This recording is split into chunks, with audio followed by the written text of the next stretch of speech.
Looking for a casual baseball podcast to listen to? Well, Baseball with the Bard, presented by Clovercrest Media, has just what you're looking for. Tyler Bard and Noah Cross cover a wide range of happenings in the MLB and then dive into a deep focus on the Red Sox and Yankees. Join us every Sunday at 11 a.m. Eastern Standard Time for your weekly dose of Baseball with the Bard. Welcome to Ivy League Murders. On this podcast, we focus on cases affiliated with the Ivy League, exploring the darker side of higher education. What happens when genius becomes evil? My name is Sarah Alcorn. I'm a Harvard graduate, and I've been a private investigator since 1999. Join me and longtime crime diva Laura McDonald for Ivy League Murders. Ladies and gentlemen, this is our main event.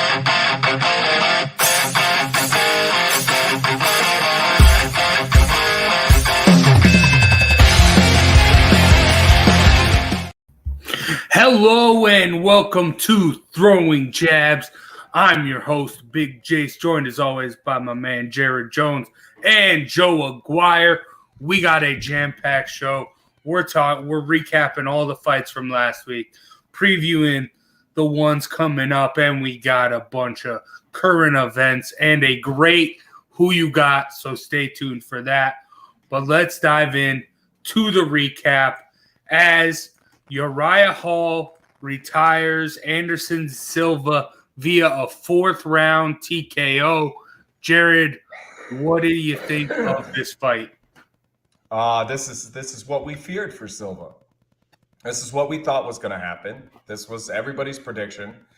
And this is the fear. You're just further destroying the legacy of what could have been one of the greatest fighters of all time and absolutely was in our Mount Rushmore conversation. Yeah. It's devastating to me. It reminds me a little bit of Roy Jones. And this Uriah Hall kid, on the other hand, this guy's dangerous to anybody in that division. This is a guy you better pack a lunch for. He can be knocked out. He can be beaten by decision, but he's explosive enough to be dangerous to anybody in that division. Yeah, Uriah Hall is at times a human highlight reel, but then a lot of the times he's just a human. It's a great win for him. I cried at the end. I got to tell you, Dana White announcing Anderson Silva wouldn't make another fight in the UFC. Not the way anyone wanted to see the Spider go out. And I wish that that ending, that beautiful, I wish he would have done that with Israel Adesanya. And we wouldn't have had to watch the Spider. Again, for me, this is about as tarnished a legacy as you can get at the end. This has been horrible. But look, Hall's got a clear path to the title now that the Airbender's moving up to light heavyweight. So I think this is a great week for Hall. He gets a huge win. Adesanya's out of the division. Seems like the stars are aligning. Maybe Yoel Romero. I know there's been talk with these two. I think that would be a great fight, although there's talk also about the Soldier of God moving on up a division. So we'll see what happens there. But maybe the other big match would be him and Jacare Souza, who has a fight coming up with Marvin Vettori.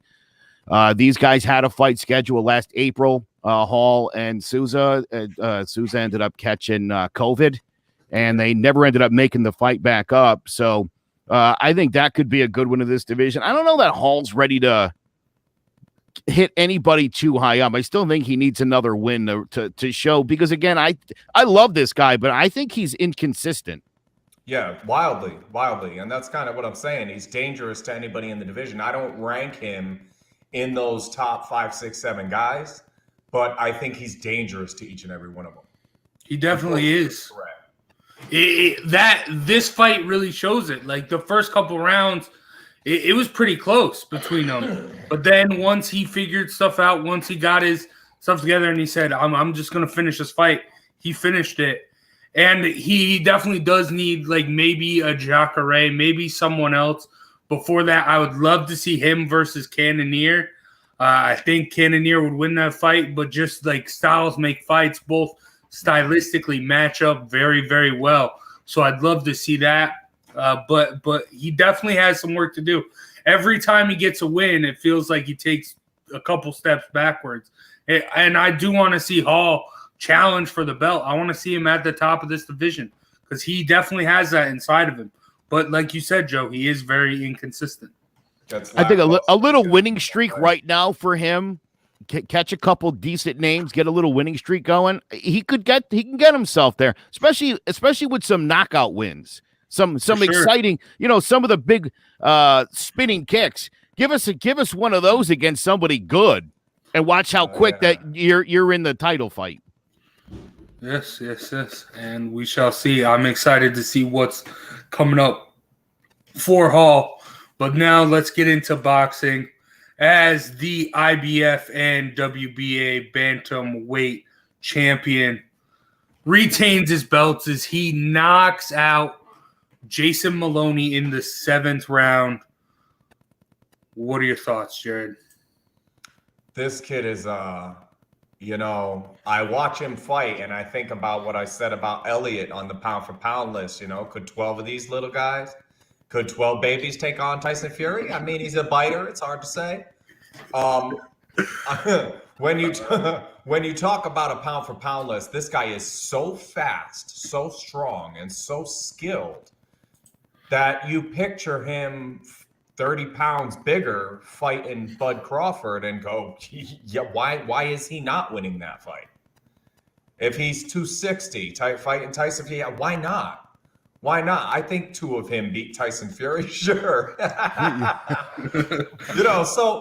So when you talk about the pound for pound great list, this guy, he's got to be in the conversation.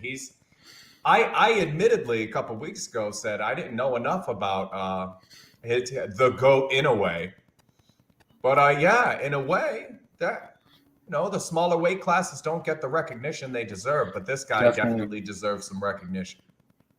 I thought you had him on your list. Well, he was an honorable mention last week, but 3 weeks ago when his name came up, I said I haven't seen enough of his. I don't know enough about the guy to really make the argument, but yeah, he is quickly becoming my favorite small fighter for sure. Yeah, I had the monster like you sort of right off the list. Now that I've seen this, went back and did a little more watching on how we got to where we got, and I got to tell you, the double jab with the power. I mean, this guy, precision boxer with extreme knockout power. He's elite. This is an elite boxer. This is, you mentioned Bud Crawford, Canelo. I mean, this guy's the real deal. People got to know more about this guy. I think it's a shame he's not a bigger name in the sport, but there is a fight that I think could be a big one for him, and it's against WBO bantamweight champion John Real Casimero. What do you think of that? These guys also had this fight was supposed to be happen back in April. COVID didn't happen, hasn't been rescheduled. I think that's a fight the fans might want to see. Again, I think for these young guys, and, I know we're going to talk about Tank Davis in a hot minute. It's time to really start proving it. Yeah. You got to start beating names. You beat a couple shop-worn guys. We're like, all right, yeah, that's pretty good. But now you got to start beating your peers. And you can't dodge your peers. So I think things could start to get interesting. No, yeah, you're right. I like that Casimero fight. That'd be great. The one thing, like, we spoke about not knowing enough about this guy. I remember bringing this guy up in a past episode as a fight to look out for because it wasn't on TV. You couldn't watch it unless you lived in Japan. So I like how ESPN's bringing him over. I like this. If you do make that super fight with Casimero, I'm in. That'll just bring more eyes, more viewers to this. And this guy is the cream of the crop when it comes to the little guys in boxing. And this dude, he has that power. He's knocking people out. That isn't something we see at these lower weight classes. And this guy's for real. And we need to see, and more people need to be watching him.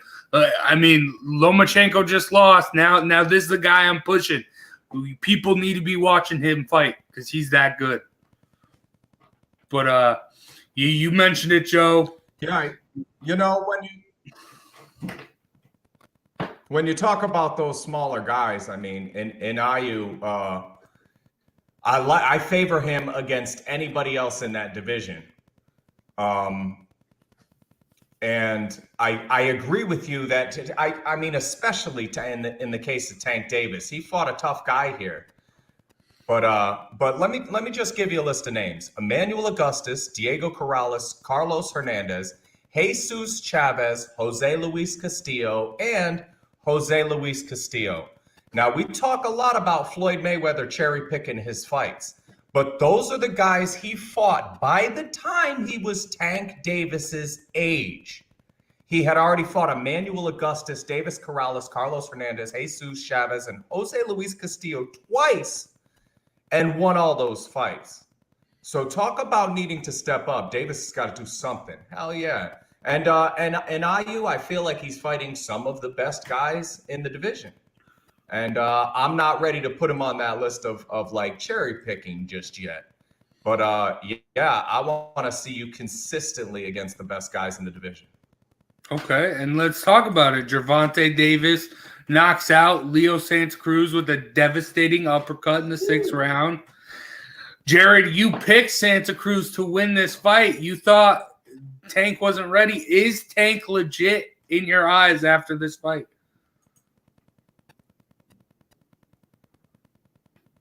My boy got starched. Oh my God. Yes, Whoo. And hey, to be fair, I said Maidana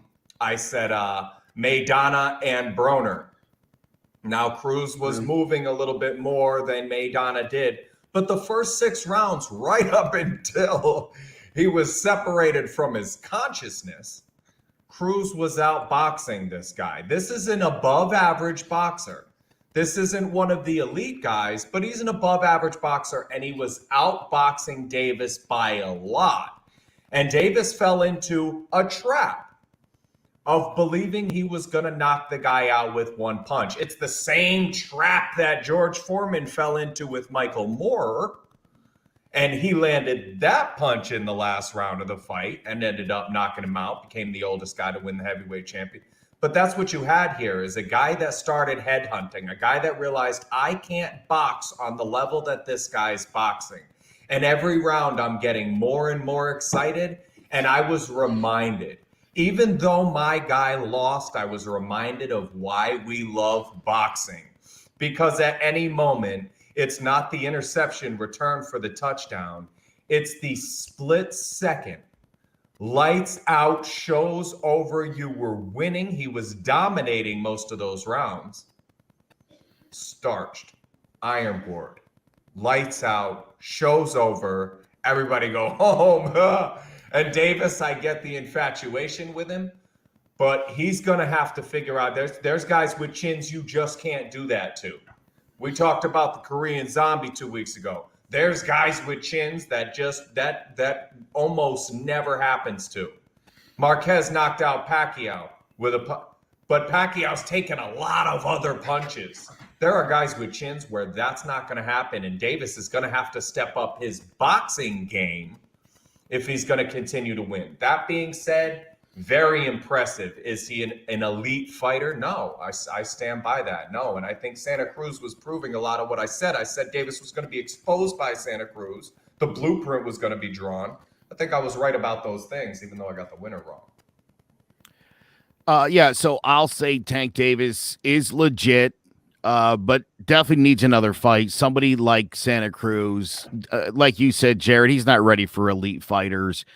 Impressive knockout, yes, but a Bud Crawford, a Canelo, a Loma, anybody of that ilk, the way he wound that left up, I would have to say that these elite fighters stuff that with a counter, or they duck that, and you're not landing it 3 or 4 times while that one's on his way. You might as well send him a text message and an email and tell him that punch is coming, because there's no way. Everybody was freaking out about the punch, and all I could think was, I mean, he like shuffled his feet and took a step when he threw it with everything he had, and I thought, You're not hitting any of the top guys with that. There's no way you're landing that. No way, unless their trainer drugged them before the fight. You would have no chance otherwise. How is he a legitimate elite fighter? How is he legitimate? You said this guy's legitimate. If these are the guys he's fighting and he's not going to land that punch on other guys, and Santa Cruz is outboxing him, and at this point in Floyd's career, a legitimate guy. You had Corrales, Castillo, that Augustus, that list I just made. He's not fighting those guys, and he's already being exposed. No, fair point. Fair point. I mean, I think he's legit in the second tier. Okay. I think that's why I say he's got to fight somebody. Look, Ryan Garcia called him out. That might be a good fight. Garcia's got Luke Campbell December 12th, so this could line up really well for these two guys to get that fight on. I think he needs a step down. He needs to prove himself here before we bring him here. But do I think he can get there? I do. I think he's got the skill, but he's going to have to look. He's not a great boxer, but then again, a lot of guys aren't great boxers. All right, so here's my question. Does Gervonta Davis have the mental capacity to make the adjustment boxing-wise that you're talking about? We're going to touch on Deontay Wilder losing his mind later, but let's talk about whether this guy thinks that punch will land against anyone, whether he abandoned all his other boxing skills on a hunt for that one punch and was lucky enough to land it. But then doesn't this come down to Floyd having to sit down and being like, bro, everybody loved it, but that's not how this is going to work. He does not have the capacity to make the adjustment you're suggesting. I don't think he does. Well, you mentioned Korean Zombie and how if he faces someone who has a tough chin, it's going to be rough. But who's not to say he has the Deontay Wilder power at this weight class? Who's not to say that? You're right. And Fury is the elite of the elite at that division. Now, will a Loma get up? Yes, maybe. Will a Teofimo Lopez get up? I don't know. I don't think you land that punch on those guys. As Joe was saying, Ryan Garcia too. I don't think that punch lands. And especially as severely as Santa Cruz was outboxing him. I mean, are you guys touching on that? Do you agree that he was being outclassed by a better boxer? Totally, but here's why I think he's legit. Because, I mean, look, again, Santa Cruz isn't an elite fighter, but he's a pretty good fighter. He's a respectable name. And again, the knockout, Chris was one of many people that lit up my Facebook page with the knockout. I mean, I get it, right? Great knockout.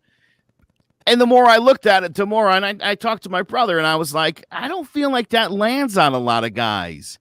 I agree. Dude, that's like 3 steps to dunk. You know what I mean? It's like, well, but can you dunk with 2 steps?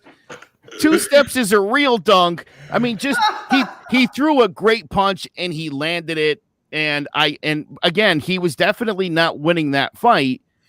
And no, I don't think that he thinks that he's got to change his game. I'm sure he doesn't think that. Exactly. But Wilder, when you only have one way to win a fight, you're in a world of trouble.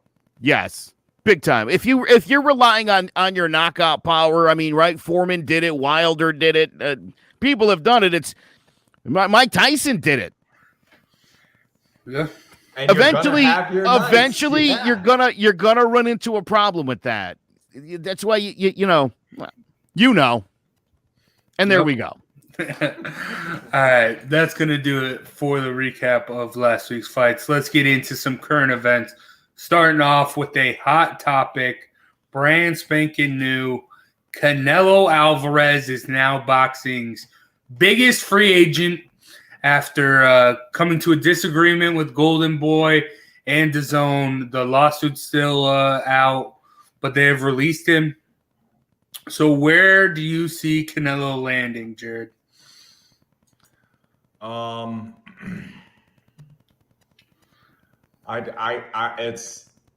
It's hard for me because I want him to fight Turbiev. If he doesn't fight Turbiev, I don't feel like he's doing any justice to the game.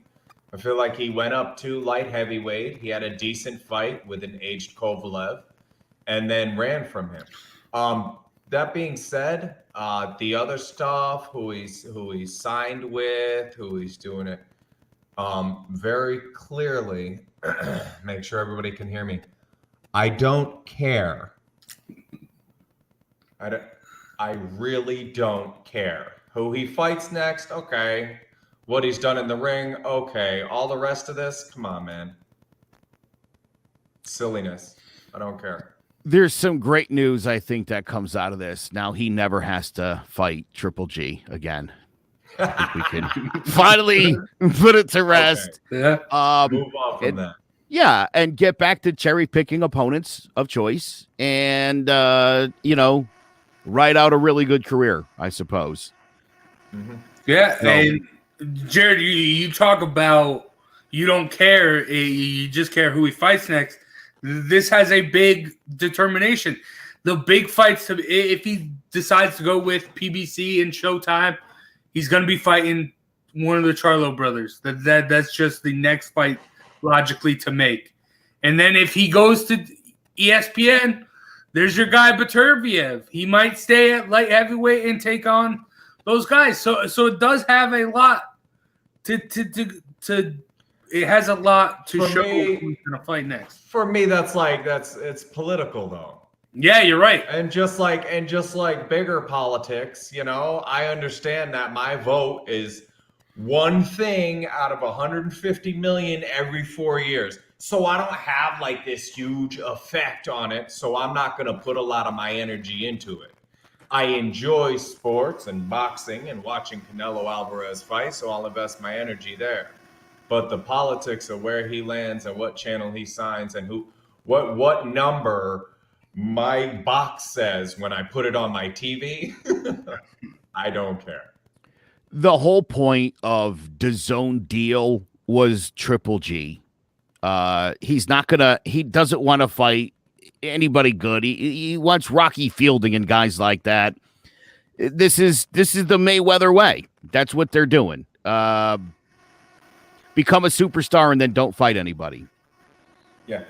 All right. That's the plan. It's a shame, but again, I think that's why these young up and coming guys are the future of boxing. If they're going to hide behind each other, though, it's going to be a problem. But I think there's enough of them that I think it's going to be hard for them to all avoid each other. So I think you're going to start getting some good fights here. But it's just such an awful trend for the fans because you don't really have to even. It used a few years ago when Floyd did it. He fought his way to the top. And then he started cherry picking. And a lot of other guys, you talk about cherry pick fighter, like you said, you fight your way to the top. These guys nowadays are fighting their way almost to the top. They're getting close to the top. They're getting in the top 20 and then riding out subpar careers against subpar opposition. And one of the most, I gotta read this quote, one of the most frustrating boxing things for me this week. Quote by Anthony Joshua. Fighting for the WBC title would be an honor. It's a prestigious belt. It's the one I'm keen on getting my hands on. What kind of fighter says something like that? Of these 7 belts, does Rocky Fielding have any of them? You want... I don't want to fight my way to the top. I want a belt that makes me feel like a champion, and then I want winnable fights.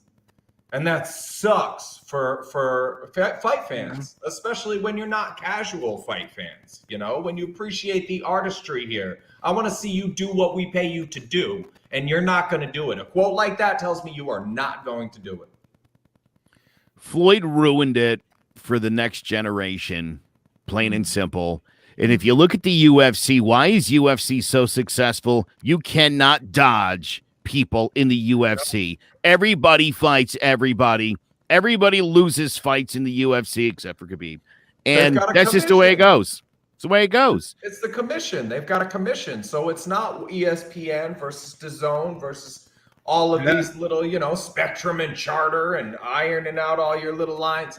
It's not like that. They've got one thing, and so then one dude can say that guy's supposed to fight that guy.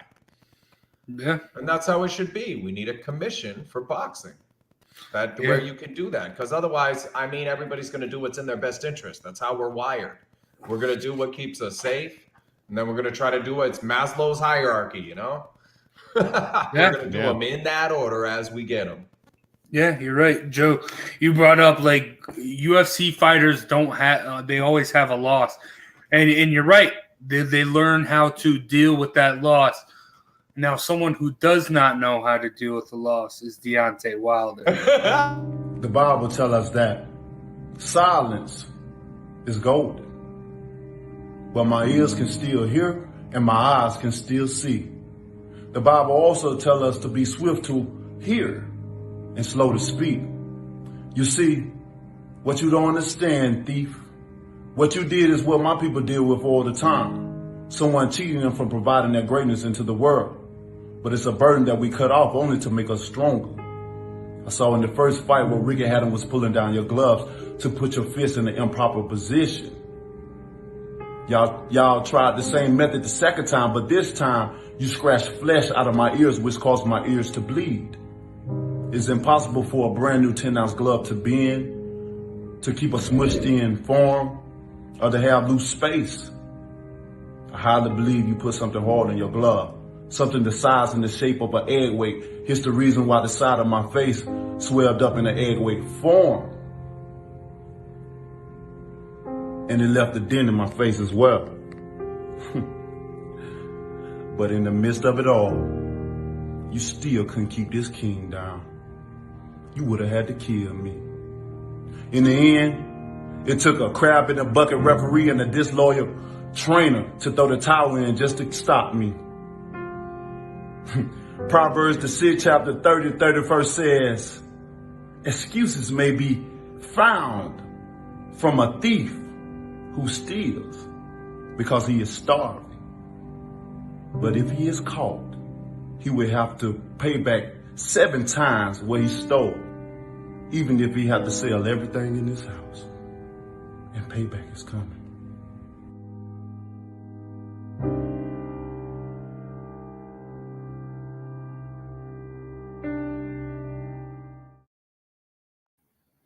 What the actual hell is this dude talking about?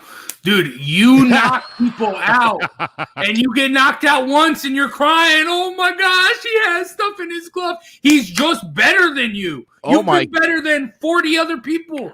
He's just better than you. Accept it.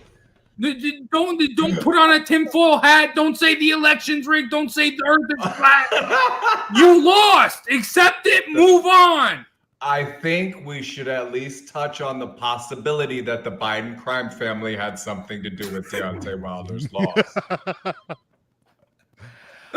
The creepy jilted lover video was an interesting take. Having rabbit for dinner. It's in the oven. Interestingly enough, Teofimo Lopez, who became a household name like 2 weeks ago, called Deontay Wilder, the former heavyweight champion of the world, a, quote, bitch ass. Sounds about right. Yeah, this is sad. This is really sad for Deontay Wilder. If the glove's in the improper position, wouldn't I break my hand? It seems like there's a lot of things that would go wrong if you had an egg weight. If I was to use an egg weight, I'd rather have it inside my hand than outside. Right, not outside. Yeah. Because I'm thinking every time I punch your face, that egg weight, and I mean, my hand would be destroyed, I would think, when that fight was over. Sense. It doesn't make sense. Also, I think Mark Breland should sue Deontay Wilder for slander, because Not a bad idea either. to make the suggestion that not only, and this is, you sort of alluded to our present situation here in America, the idea that the two sides would be conspiring together really takes it over the top. So Mark Breland drugged you, even though nothing showed up in the drug analysis. You had an autopsy, he claims, which is what dead people have. I assume he's talking about his spirit. The dent on his head was from getting his brains kicked in by Tyson Fury, the better boxer, the stronger boxer, and the only sane person in that ring, apparently, that evening. And, Tyson himself has had bouts with mental illness. Yes, sir. Jared and I sort of hit on this the other night. We were talking about it. It's a little different. You're talking about depression. Depression could be crippling. I don't know what's happening with Deontay Wilder. I don't know if he's high out of his mind, and that's where this is coming from, or if he's really in that Ronda Rousey, like, my world is over box where everybody's out to get me, blah, blah, blah. This is the only way I could have lost. Let me explain to you what happened, because otherwise I win everything. And you touched on Tyson Fury, and I get that's different. And Andy Ruiz, getting a blown up head or having depression. Those are a little bit different than what we're seeing here. But the similarity is, and I think social media plays a big part of this nowadays, where people get, and you also mentioned Ronda Rousey, all 5 of the names I had on tap, except for Ruiz, came out here. You get so big and so much larger than life, you hear your supporters. Social media, excuse me as I go on my rant now, social media has kind of destroyed the scientific method because we don't come up with a guess and then go looking for information and then support or not support our guess. We make a determination first, and then we find stuff that supports it. And with the way information flies around today, that doesn't have to be true or false. We find it. Every time we go in there looking for that, we find it. So the scientific method has kind of gone to... So you hear these things, you believe these things. You've knocked out 47, 48 guys in a row. You're the heavyweight champion. You believe that you're unbeatable. Even when a guy outpointed you and you only had one way to win and you brought that one way, he rose from the dead and you ended up with a draw. So you took a rematch because this time you're going to catch him. You were convinced, still with that 0 in the loss column, that you were the greatest and you were going to win no matter what. Like Ronda Rousey, psychotic, running into a boxing match with Holly Holm and believing she could win it when she had other ways out. What kind of psychosis do you run into when everybody around you is a yes man and you're the greatest in the world? Andy Ruiz was a victim of it. Tyson Fury's been a victim of it. Now we're seeing Deontay Wilder be a victim of it. Ronda Rousey was a victim of it. Not that they are not to blame for their own demise. But if you're a young fighter in the world, listen to me very carefully. Do not believe your hype, because it will destroy you as it did these 4 champions. The crazy thing is, most people who know boxing don't believe Deontay Wilder can win a fight against Tyson Fury. Tyson's too big, he's too strong, and he's a much better boxer. The only person on earth who doesn't believe that is Deontay Wilder. And it's sad. Mark Breland saved your life. Mark Breland didn't want to see the blood coming out of your ear to have what's left of your brain to come pouring out behind it. He did you a favor. Everybody knows that. And it's been one horrible, stupid excuse after another. You didn't need to get cheated to lose this fight. You had no chance. You foolishly didn't have a chance from before you ever stepped into that ring. You didn't have a chance. No. And when you again, when you hit somebody with your hardest punch and you drop them flat and they get up, they own you. Yeah.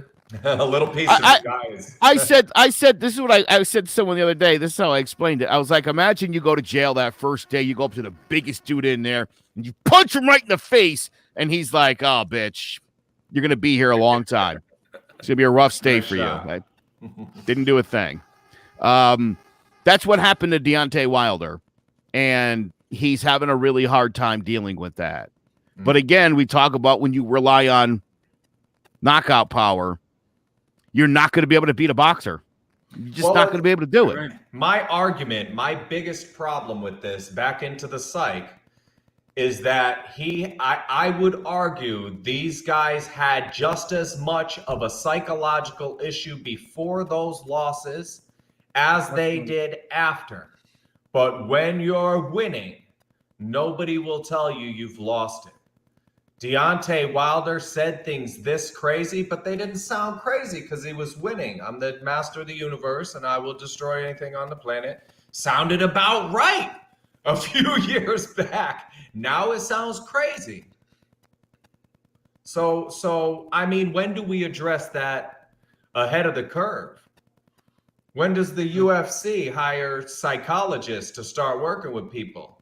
Not just people that lose fights, but people that win them too, because that can have just as significant an effect on your psychological advancement. Do you remember when George Foreman literally walked off while being counted out and then walked away from the sport? I mean, just quit, just gave up and walked away and became a preacher, right? He found God and then thought to himself, how can I tell people to believe in themselves when I didn't believe in myself? And that's the reason why he got back in the ring. To this day, George Foreman is a really smart fella and a really sensible guy. But tears if you ask him about that day. Oh, sure. I'm sure it was the darkest time in his life. I could only imagine it was. And you're right. You know, there should be people on hand to help you deal with a loss. I mean, imagine, I would think, right, if you're an undefeated fighter and you lose for the first time, it's got to be the worst. Oh, when you talk about taking a loss, like you lose a family member, like it's got to be that kind of like devastation. I've been fired from like pretty high profile jobs twice in my life. I know what it feels like to feel crushed. I've got a good one. If I were to try to liken it to something.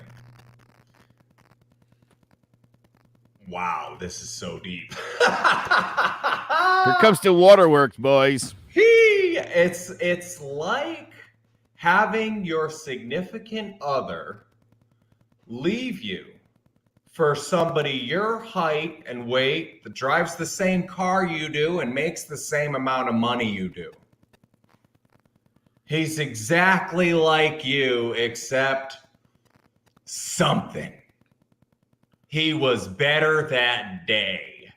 And that's because dealing with that person, like on a physical level, I brought all of me and he brought all of him, and the best version of me was not good enough today. Dude, that's crushing, humbling type of experience. When I say people come into scraps, and if it were up to me, everybody would go 1-1 in their first 2 fights, because you need to hear people cheer for you and believe in your strength and your ability.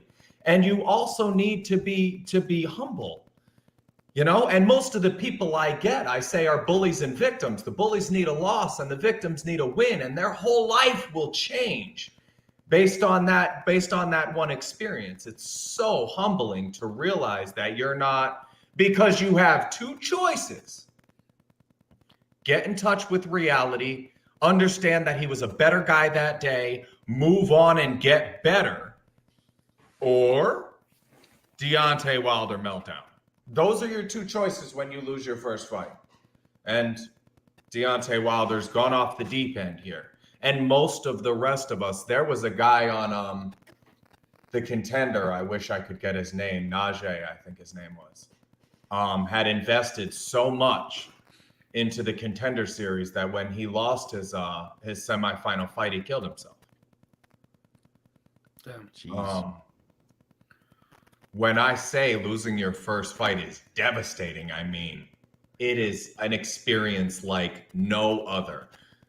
And that's you're sitting there saying, I can imagine. And I'm like, what did it feel like to put a 1 in the loss column and feel like somebody was better than me that day? He's in my weight class. I work hard at the gym. Like, what do I not have? I remember meeting Chad Dawson at the gym and I was like, oh my God, dude. 158 pounds, left-handed. He's just going from amateur up to pro at the time. I'm so stoked to be in the same ring with this kid, to be doing workouts with this kid. You know what I'm going to do? I'm going to get right next to him. I'm going to eat what he eats. I'm going to breathe the air that he breathes next to him. I'm going to do everything he does. If I can't do it, I'm going to do the rest of them when I can breathe again. I'm going to go home and finish the reps he did. I'm going to do everything that man does, step for step, and I'm going to get to that level. And then John Scully brought us into the gym and he dunked a basketball. Easy, like, shoot. There was I'm gonna just tell a really quick story. I'll make it short. There was King of the Ring boxing video game. And my brother, Tony, who's a huge boxing fan, we both created a player. His guy was basically a knockoff of Rocky Marciano, who I believe is my brother's absolute favorite. Oh, yeah. We're Italian, so there's and from the New York area. So there's just something special about the whole thing, I believe. But his guy finished the game a perfect 34-0 Hall of Fame. I created a left-handed Jamaican with blonde dreadlocks. My record was like 34-6 because I didn't lose any fights, but I would a little dirty at times. I had some headbutts, and then it got to the point where there was a one headbutt, and I would get disqualified. Anyway, our guys couldn't have been any more different, and we finally one day decided in exhibition mode, let's pair these guys off. Let's see what happens. And my brother's a bigger boxing guy than I am, and I'll admit that. I mean, he just is. And our dad came down to watch the fight, and we're sitting there in front of right? These two guys come, they square off. Dun, dun, dun, dun. I throw one punch. Boom, his guy's done. Dropped him. Dropped him. One punch. Fight was over. Shocked. And I stood up. I dropped the controller. I put my hands up, and my brother attacked me and fought me to the ground. Now, I didn't understand why my brother did that literally until I watched this Deontay Wilder fight. I now understand what happened in there. That moment of like the worst thing possible. My brother just texted me, F you. Didn't want me to tell this story, I'm certain, but yes. It just, again, I just thought of like the perfect guy against someone that you don't. I mean, look at Tyson Fury's great, but he's fat and oafy looking. Yeah. He doesn't look like a tough guy. He doesn't look like a fighter. Yeah. Like, that's the guy you lost to. Like, him. Just like Joshua losing to Ruiz, and I was rooting for Ruiz the whole. I love the fat guys. I'm all about that, but that's some of that's got to be in your head. It's not just that I lost, but like I lost to that guy because again, Wilder thinks he's better than Fury, and I believed it before the first fight. I believed it. I was wrong. I will say though, the problem I don't have a problem with this video as far as the mental aspect goes. Fighters in general, they always have something wrong with their head. Like, I mean, Oscar De La Hoya doing a bunch of cocaine and wearing women's lingerie, to Mike Tyson buying a tiger and having a pet tiger and lion. Stuff's always messed up for the fighters. The thing I don't like about this video is the loyalty. Mark Breland was a guy, you came into his gym in Alabama and you couldn't get a scholarship to play Alabama basketball, so you're all like, I need a way to make money. Mark Breland gave you that with boxing, and you go to the Olympics, you do all this great stuff, and you come to this loss and you blame him for drugging you. It wasn't the fact that, hey, I'm in the ring. He thought to himself, I'm in the ring and I'm getting tired because I'm being drugged. Not the fact that he had to make the walk with 40 pounds of Power Ranger gear because he wants to be he wants to be a showman. He was tired because he got drugged. It wasn't the Power Ranger gear walking to the ring. He got drugged. Where is the loyalty? That's the real problem I have with Deontay Wilder here. The mental aspect, you're a fighter. You're messed up in the head. I get that. But the loyalty for someone who brought you from a poor family who couldn't go and do what he wanted to do in boxing to bring you to the heavyweight championship of the world, and you turn on him because you thought you were drugged. That's and you abandon him for attempting to save your life. It is mind-boggling. You know, it's funny to me how humor works, because I feel like unless it's a really stupid joke, anything that's funny is going to have the potential to be offensive to somebody. And when you first opened, by the way, Jace, it's one of your greatest segues of all time into the Deontay Wilder. Yeah. Let me just mention that. But we were all laughing, and the longer we talk about this, the less laughs there are, the more somber it gets, because this is, we were laughing. You said it's really sad, and it's like, yeah, I was thinking as we're laughing, this is just sad. I mean, we found humor here. It's something we're good at. Part of why I love you guys, but it's sad. And the longer you talk about it, the more down the tone's gonna get, because it's only funny for a minute. Yeah. Now you're making me feel even worse as I sit here and I'm reflecting and I'm thinking, Deontay Wilder's probably still sitting in that dark room. Yeah.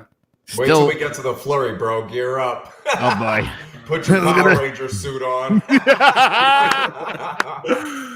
All right, let's move on from this dark moment and let's get into a fight announcement.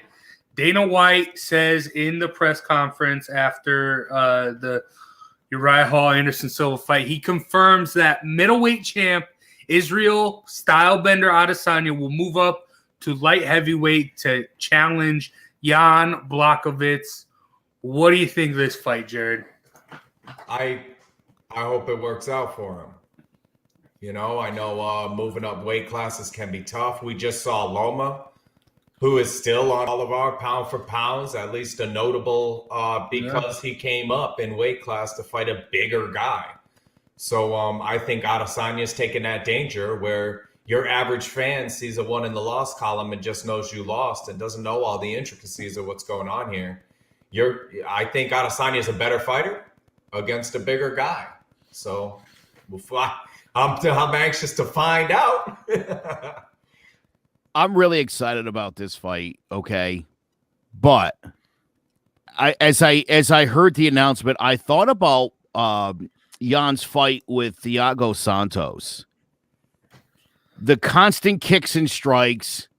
I mean, he just took it to the big pole all night long. And Jan's a great striker himself, a relentless attacker, I always say. But Santos overwhelmed him in the fight, caught him on the way in, and is the only man ever to turn out the lights on Polish power in the UFC. But Santos is 6'2", 205. Adesanya is 6'4", 185.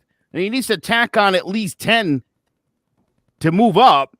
I think he's going to need to put on a little bit more just so that he's not giving up too much to Jan. All I could say is I hope the extra weight doesn't make him vulnerable. I love Adesanya, like you said, Jared, the better fighter here. Clearly, well, maybe I shouldn't say clearly again. I think that I think Jan's great. I mean, I love his method. I love his style. It'll be interesting to see how he matches up with Israel Adesanya. Again, with the amazing kickboxing background of being such a great striker, it'll be interesting. I wonder if Adesanya's got a. I don't know if Adesanya could knock him out. I think is my biggest concern. McGregor, Diaz won. As much as I liked Diaz over McGregor, and Diaz was able to win the fight, in the spots, the better puncher, the better athlete, this better skill set belonged to Conor McGregor in that fight.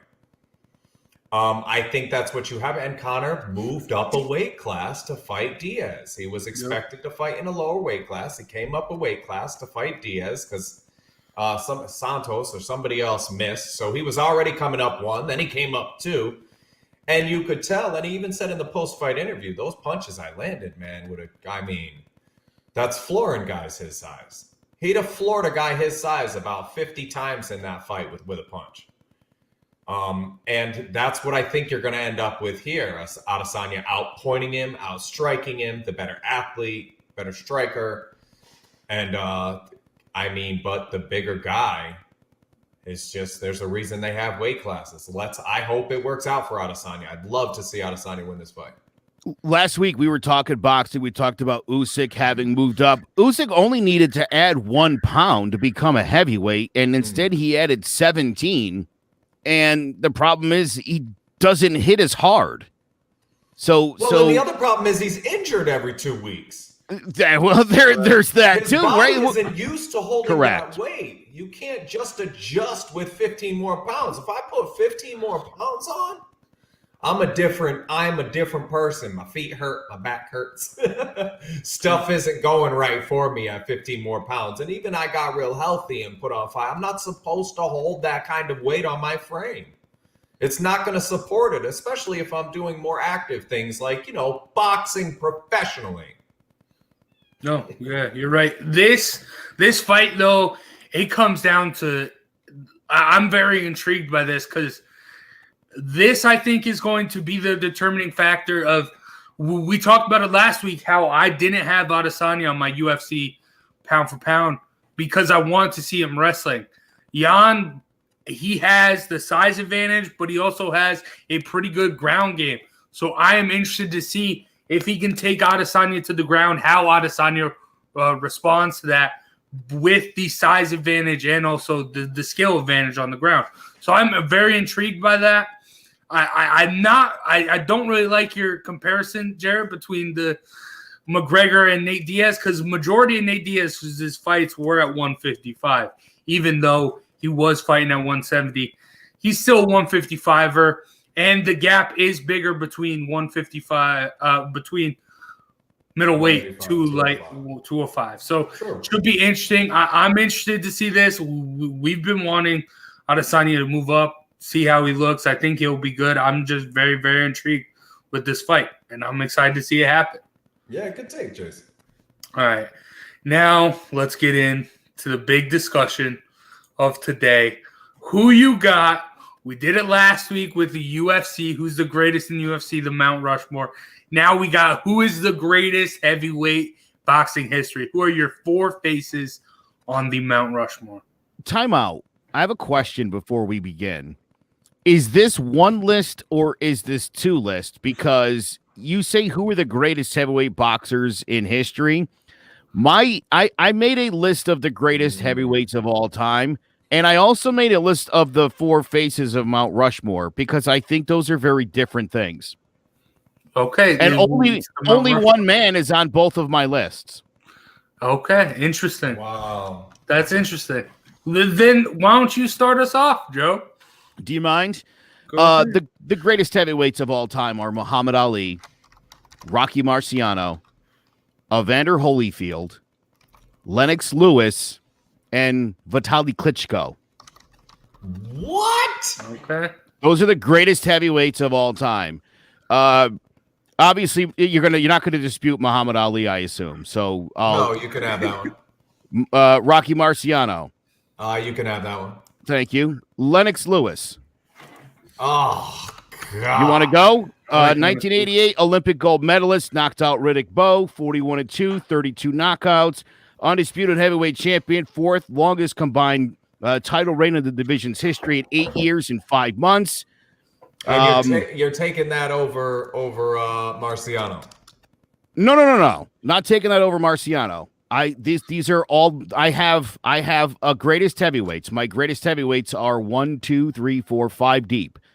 Klitschko, Lewis, Holyfield, Marciano, Ali. Lewis, Klitschko, Holyfield.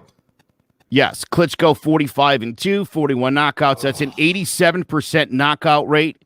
Dr. Iron Fist, of course, comes with the fifth longest reigning champion. He's the only heavyweight champion to reign in 3 separate decades. He's one of only 3 champions who was never knocked down, only lost, and the only other heavyweight champion besides George Foreman to fight into his 40s and defend a title. The only heavyweight champion to have never been behind on a scorecard. He only lost a couple of rounds in his entire career, along the lines of Khabib. I'll give you Klitschko. Thank you. Let's talk about the real deal. Holyfield, 6'2.5", 205 to 215. Slow down now. A great cruiserweight. This guy often when he got but when he got to heavyweight, went toe-to-toe with guys 40 to 60 pounds heavier than him. And he fought everybody in his division. Buster Douglas, Riddick Bowe, Foreman, Holmes, Cooper, Mercer, Moore, Tyson. He beat everybody. Dude. He could pound with a little guy. He could pound with a big guy. Evander Holyfield. That's my list. That's my 5 greatest heavyweights. Now, I'll tell you my Mount Rushmore because it's a different list. Okay. Muhammad Ali, for all the obvious reasons. Jack Dempsey, who is the Babe Ruth of boxing. When you talk about old-time boxers, people know who Jack Dempsey is. They don't know anybody else, right? Babe Ruth, Al Capone, Duke Ellington, Jack Dempsey. That's the roaring 20s. That's maybe the heyday of the sport. That's where it became sort of a national pastime. Joe Louis, Max Schmeling, Joe Louis with World War II in the background. I don't know if I need to say anything more than that. This is a black man in America, right? At a time where people had thoughts about stuff. So Joe Louis, too great not to be on my list. And then Mike Tyson, let's be honest, from 86 to 2000, Mike Tyson was boxing. The story of being adopted from Customato. Guy had his own video game, man. Yeah. He had his own video game. He was boxing. He also changed the game. The Mayweathers of the world wouldn't be here if it wasn't for Mike, who, like you said, Jace introduced them to Tigers and Ferraris and breaking stuff and punching people you're not supposed to punch because you're not in the ring. The way he's endeared himself in the last 10 years, where he's in some of our favorite cult classic movies like The Hangover. People love Mike Tyson. It's why we're going to watch Mike Tyson in a fight at, what is he, 58 years old or whatever. I mean, that's your Mount Rushmore of boxing. Again, who the greatest are and who the faces are, to me, are 2 different lists. Okay. I totally agree. Thank you. And actually had some of that on my own. I put Joe Louis on both lists. I assume you guys don't have any problem with that? No. None. I have Ali and Lewis on both lists. On my greatest boxer list, I have Rocky Marciano. My Mount Rushmore was Ali, Lewis, John L. Sullivan, and Mike Tyson. Or excuse me, Jack Johnson. I have John L. Sullivan, Jack Johnson, Ali, and Lewis. And then greatest is Tyson Marciano, Ali, and Lewis. All right. So Tyson moved from your list being the Rushmore to my list being the greatest. See, my problem with Jack Dempsey, ferocious animal, boxing first bad boy, if you will. But he was contained by good boxers. He lost 3 times to Willie Meehan, and he lost twice to Gene Tunney. Yeah. Wait, who'd you say? Jack Johnson. Yeah, Jack Johnson. No, I'm sorry. I misunderstood you. That's not Jack Dempsey. Yeah, I thought you right on. Okay. Oh, Jack Johnson was a huge slave that they started fighting. It was the one of the first African American heavyweight champions. just a Rushmore type guy. You know, he broke the mold and the faces of a lot of people that and then it turned into, well, there's got to be some white guy somewhere better than this dude. So you're going far and wide trying to find a white guy to beat the black guy to prove a point. And when you talk about the Mount Rushmore, I think the faces that changed the game. I mean, can you imagine what it must have been like to be that guy? This is one of the Jackie Robinsons of boxing, was Jack Johnson. So definitely it's one of those stories worth knowing, a la John Sullivan, Joe Louis, Muhammad Ali. You should know the rest of those stories. When you're talking about boxing, they're stories worth knowing. All right. I like that. I like both of your lists. I have the Zoomer list. I just basic. Muhammad Ali, easy. Pioneer, created the mental aspect of the fight game, the talking trash. Mm-hmm. So obviously got him in there. Plus what he did, being a conscientious objector and all that stuff with the world around him.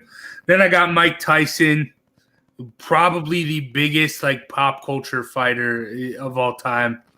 Like he just came in, he made a statement. Everyone knows who Mike Tyson is. And a lot of people, it's because he bit an ear off, but a lot of people, it's also because he knocked people unconscious like no one's business. Then I got Rocky Marciano, the Zero. Everyone's chasing the Zero. I mean, even so much so that Mayweather's put a stain on boxing's history because he's chasing Rocky Marciano. And then my last face. This I did more of like a modern era. Here's where pay homage to modern New York heavyweight Giants. boxing. Did you pick the Giants? No, I have Lennox Lewis. With how big boxing is in the UK right now, he was the first. I mean, you can't have a Joshua or Fury without a Lennox Lewis. So that's why I put him on to pay homage to this modern era of heavyweight boxing where it's dominated by the British so far. That's fair. So that's my Mount Rushmore. And yeah, obviously, like the Joe Frazier, like the Joe Lewises, the Jack Johnsons, they have a lot. They brought a lot. Jack Dempsey. But I'm the young guy here. So I obviously got to make it so everyone knows. Everyone my age is going to know those names. Not a lot of people my age are going to know Jack Dempsey, Jack Johnson, which stinks. But that's just what really disturbs me? Funny you say that because it reminds me. It's one of the most disturbing things that happens to me is when they have these top 10, top 20, top 50, top 25 UFC knockouts of all time. And it's all guys from like 2005 and on. Like nobody ever got knocked out before 2000. Sickens me. Greatest football game, greatest quarterback. Whenever they do a greatest list, they pander to the audience that's watching the show, which they kind of should do. But at the same time, you're losing all the integrity in this list you're making. I took this assignment very seriously, and I was telling Jace. I told Jace before the show. No, listen, I'm actually gonna. My brother, again, the boxing expert, and I put this list together. I'm actually gonna publish this because I have counterpoints on everybody on this list. I said I want to write the tightest list of all time because write the greatest heavyweights and the Mount Rushmore. I don't think that's the same list. No, right, and again. It's in, again, you sent out the notes this week and I looked at it and I thought, is he asking one question here or two? I'm going to assume it's two because, again, to beat a Mount Rushmore, again, a lot of the times I don't have a problem with Lennox Lewis. It makes a lot of sense. when we did the UFC Mount Rushmore last week, we had some different guys on there, and for different reasons, right? I mean, I think the guy who puts a sport on the map in any generation or on any continent is certainly worthy of where would we be without that guy? Yeah. So certainly makes sense. But I Jason, it's funny. I think we have these debates so that we can tell your generation about Jack Dempsey, about Joe Louis, so we can, you know what I mean? Right. Sure. To go back and to have those conversations, because to me, the worst conversation to have out of here, though, is who's better. Could Mike Tyson knock out Rocky Marciano? Could Evander Holyfield go toe-to-toe with Jack? I mean, I literally just this morning was watching Lewis and Marciano in color, which was kind of neat. And I don't know how they made that happen, but that couldn't have been its original, right? They didn't have that back then. But I was watching it and I thought, I love Marciano. I'm watching his fight and I'm thinking, I don't know, does this style even stand up to today? Probably not. You can't compare generations. I think all you can do is tip your cap to certain ones. Yeah, you watch guys play basketball from the 70s and 60s and I mean, it looks like just about anybody could keep up with them. Right. And I think anybody with an educated enough eye is going to look back in any sport and see that we've narrowed our deficiencies. Yeah, and that's why I like this idea of a Mount Rushmore, because it's basically who has made an impact on the sport, not who would beat who, and so on and so forth. Because this was a lot more comprehensive list than the UFC, because there is just so much history around boxing. So I really like this. This was. Hey, before we move on from who you got, I got a bonus who you got. Jace, Donald Trump, Joe Biden, who you got? Donald Trump has the size, and we've seen him in the WWE, so I got to go Donald Trump there. Joe? Man, Trump certainly got the size, no doubt about it. I just feel like Joe Biden looks like he's got a good jab on him. You know what I mean? He seems like the guy that would just stand there and just keep jabbing you. And I don't know, maybe big guy walks into one. I don't know. I would pay money to see it, though. I'll tell you that. We got to get that to be the first main event of Scrub Scraps. That'd be great. I'll tell you what. I'm taking Donald Trump in a cage match, in a UFC match, MMA style. I'll take Donald Trump because of the size advantage. But Joe, having been in the military, I'll take the hand-to-hand combat training. I mean, if they're boxing and he's got some distancing and they're going to be forced to break when they clinch up, give me Joe Biden. All right. I like that. I like that a lot. But let's get into the previews of tonight's fights. We got in the UFC, live UFC fight night on ESPN2. Light heavyweights, Thiago Santos takes on Glover Teixeira. Glover Teixeira training here in Connecticut, in Danbury, actually. What do you think of this fight, Jared? Santos. I like Santos by early knockout. And I don't see it going the distance. Ought to be a good fight. I think this, these are a couple dangerous guys. Yeah, I like Santos, though. I think I like Santos, and I think it ends early. I mentioned Santos obviously a little bit earlier on. Guy's 37 years old, 76-inch reach, and he uses it really well. You saw some capoeira in the fight against Blachowicz.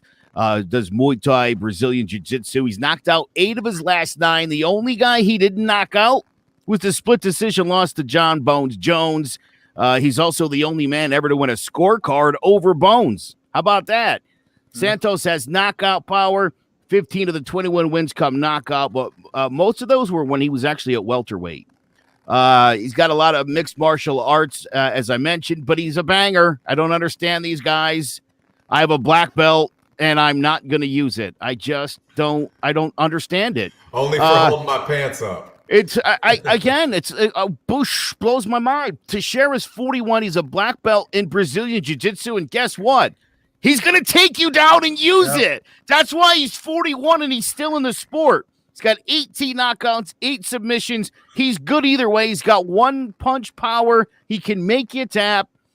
Great all-around game. When he gets in trouble, and this is what kills me about these Brazilian Jiu-Jitsu guys who don't, if you rock him a couple times, he's going to bring you down.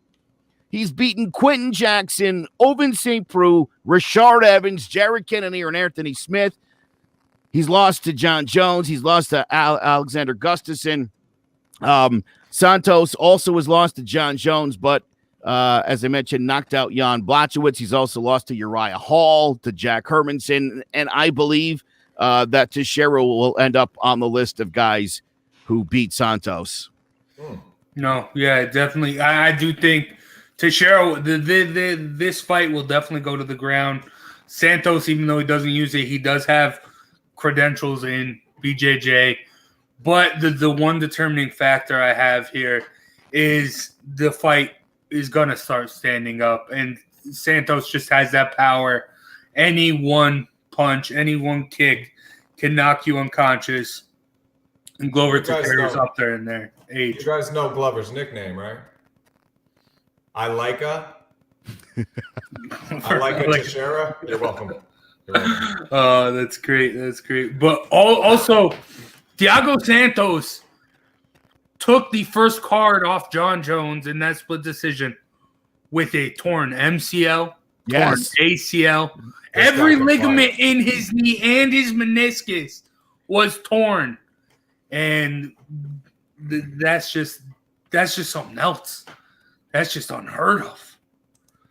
But that's going to do it for the UFC. Let's talk some boxing as we got the WCA lightweight champ Devin Haney taking on Yuriorkis Gamboa on the zone. Jared, what do you expect from this fight? This Yuriorkis Gamboa kid can really fight. He's a great, great boxer. Very, very skilled counterpuncher. And I think Devin Haney will dominate the fight. It's tough to see Haney stopping him. Haney's a better Tank Davis. You know, this is a guy that's right in that same area, but he's the real deal. This is I think a good fight, but I think Haney probably wins 9 rounds of a decision. Gamboa, incidentally, is the only guy that Tank Davis had fought before Santa Cruz. Former IBF and WBA featherweight champion, a 2004 Athens gold medalist, which he sold, ended up going to Germany and eventually got himself here to America. It's a fantastic story if you guys don't know it. He's been fighting here since 2007. He's got a win over Orlando Saledo, of course, who beat Loma. He's got some big he had another big win over Rogers Mtagwa, but he's been a little shaky since. As I said. He got dropped a dozen times since then. Also worth noting, Bud Crawford. In his last fight, he went 12 with Gervonta Davidson, a loss, even though he blew out his Achilles in the second. I don't know where I'm getting this from. 65-inch reach, 5'5". He's 38 years old. He should have stayed at featherweight. Haney, of course, Mayweather protege, but not pretty boy. He's more moneymaker. It's a lot of 2-punch combos. He's 21. He's a 71-inch reach, 15 knockouts. Uses the shoulder roll like Mayweather with the left hand down. This could be his first real test. I think he passes it with flying colors. Mm-hmm. Davis proved himself. Lopez did. This is Haney's chance, and he's got a good name, but a shot-worn guy for sure. So, yeah, I expect Haney to get it done, and then hopefully he can set his sights to. It's weird to say Teofimo Lopez now, who has all the belts in that division. But this should be interesting. I expect Haney to get it done. Expect it to be a good fight, though, but Yeah, Haney is the real deal, and he's got the belt for a reason. But with that being said, we're going to end the show like we always do. My man Jared, hit us with that flurry. The beginning and the end. On last week's show, I insinuated hugs have more value than anything else on the planet. And I've been questioned about that a few times since, one person even asking me how many people I thought would take a hug if I offered it against $1 million. So I wanted to ask you guys, Joe and Jace, what would you prefer, a hug or $1 million if you got to pick?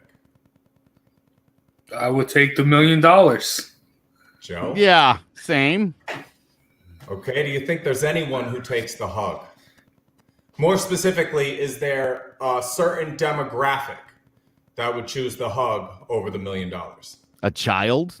Yeah. Okay, any more? Gold digging whore? What's the name of the flurry? The beginning and the end. So yeah, I guess I asked Trinity when she was 4 old years person. Old. Yeah. About to go on their way out. Makes sense. I asked Trinity when she was 4 years old what she'd do with $1 million, and she went, I'd buy a bottle of water. I said, $1 million is a lot of money, Trinity. She said, I'd buy you a bottle of water too, Dad. When my grandfather was 84 years old, he moved into a home, and I went to visit with Trinity and her mother. And while we were there, the lottery drawing came on, and Trinity's mother had a ticket. And as they're reading it, she turns to my grandfather and says, if we win, we're going to come back and split this with you. And my grandfather was whittling something at the time, and he looked up from his project and said, just come back. That's a 4-year-old and an 84-year-old who share the same understanding about the value of $1 million, but for some reason, somewhere along the way, in the middle, we lose that understanding. If I were to give my toddler Elliot a hug, I know exactly what he would do with it. He would smile, maybe a little fart or giggle, and he would hug me back, and he would believe just a little bit more in his value as a human being. If I gave Elliot $1 million, he would try to stick it in his mouth. The beginning and the end. We all remember hide and seek. The game hide and seek, you would go hide in the darkest and most secluded place, and the idea was that you were unreachable, impossible to find, and you were all alone. And then you would wait there, but you would know beyond a shadow of a doubt that someone was looking for you. Someone was out there searching for you, trying to find you and bring you out of that dark place, make you feel less alone. And even though they haven't found you yet, they make you feel less alone. When they do find you, they reach out, they touch you, and if only for a moment, you feel connected to another person on the planet. As you guys both well know, I just bought and moved into this house. Phil Benito is the owner of CSC Services, where I work, and a close personal friend of mine, and he pulled me aside in the office yesterday, and he said to me, I saw that picture of you and your family on Facebook on the front step of your new house. And here's what I imagine that felt like for you. And when he finished talking, I cried, because in those few words, he was able to tell me, I care about you. I pay attention to your life. I've been listening when you talk, and you're not alone on this planet. And my question is, what's the value of that? I've received a few bonuses from Phil as CSC services, but I'd argue that none of those bonuses had nearly the value of that connection, because when you make a connection like that, when he's able to make a connection like that, he's then sending someone out into the field that believes in their own value as a human being, that believes in their value to the company. I believe in my own ability to be successful on my own. And how important is that? How much more important than money that he could hand me? Don't you think someone who believes in themselves and knows they can believe in the people standing next to them will be happier and more successful in their life based on those connections? What is the value of your happiness? What is the value of your success? If you don't believe in the value of yourself, both happiness and success will ultimately elude you forever, and dying in your bed many years from now with your children and parents standing behind door number 1 and me and my $1 million standing behind door number 2, I promise you, you will take the hug. You will take the hug just like you would have in the beginning. Thank you, guys. Thank you. Oh, that was powerful. I mean, this all does go back to Deontay Wilder. He's losing money. He chose $1 million over the hug. He chose the championship over his relationship with his trainer. Got lost in those middle years. Something we have from birth that we understand. And on our way out, we start to understand it again and we lose it. A la Deontay Wilder. Absolutely. All right. That will do it for today's show. Thank you, Jared and Joe, for joining me. And as always, this show is brought to you by Clovercrest Media Group. If you are interested in starting your own podcast, or if you're just bored and need a podcast to listen to, go to clovercrestmedia.com. All 30 different podcasts for you to pick from, or be the 31st and make your own. Clovercrestmedia.com. And that is going to do it for Throwing Jabs this week. Thank you, Jared. Thank you, Joe. And I'm Jace Garcia, and we hope to see you next time. Take care and enjoy the fights. Ladies and gentlemen, this is our main event.